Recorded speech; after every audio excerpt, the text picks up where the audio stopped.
আসসালামু আলাইকুম এভরিওয়ান। আজকে আরেকটা নতুন ব্লগ নিয়ে চলে আসলাম। তো আজকের ব্লগটা মেনলি হচ্ছে সন্ধ্যা নাস্তা নিয়ে। তো সন্ধ্যা নাস্তা হিসেবে কাবাব বানাবো আজকে।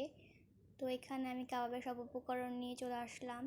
যেমন হচ্ছে মুরগির মাংসের কিমা, কর্নফ্লাওয়ার, গরম মশলা, পেঁয়াজ কুচি, মরিচ কুচি, আদা রসুন বাটা, মরিচের গুঁড়া। এখানে হচ্ছে বিস্কুটের গুঁড়া নিলাম, তেল। এটা আপনার বাসায় ট্রাই করবেন অবশ্যই। এখানে হচ্ছে আমি সবগুলো নিয়ে নিলাম, যেমন হচ্ছে কিমা, পেঁয়াজ কুচি, সবগুলো ঢেলে দিব একসাথে। এটা খেতে খুবই মজা। এবার দিয়ে দিব গরম মশলা, কর্নফ্লাওয়ার দিব পরিমাণ মতো, যতটুকু দরকার, না দিলেও চলবে এটা।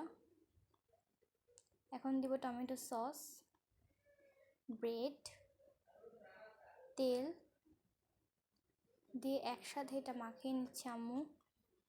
খুব ভালো করে মাখাবেন এটা কসলায় কসলায়। এখন একটা একটা করে শেপ করে নিবে কাবাবের। তো এই শেপটা বেশি পাতলাও না বেশি মোটাও না, মিডিয়াম করবেন। একটা ডিম ফেটে নিচ্ছে, আমি চুলায় প্যান বসিয়ে নিচ্ছি, আর প্যানটা অনেক কম হিট করবেন। এখানে আমি তেল নিয়ে নিচ্ছি, আপনার যা ডুবা তেলও নিতে পারেন। অ্যান্ড আমি ডিমের মধ্যে ডিপ করে নিলাম, অ্যান্ড বিস্কুট দিয়ে মাখিয়ে আমি এটা তেলে ছেড়ে দিব।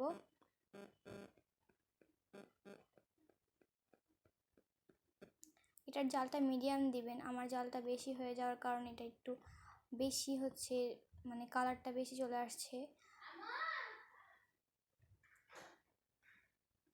কিন্তু জাল হয়ে থাকে বেশি, তাহলে এটা আপনার ভিতরে কাঁচা থেকে যাবে। তো আস্তে আস্তে জাল করে ধৈর্য নিয়ে ভাজবেন।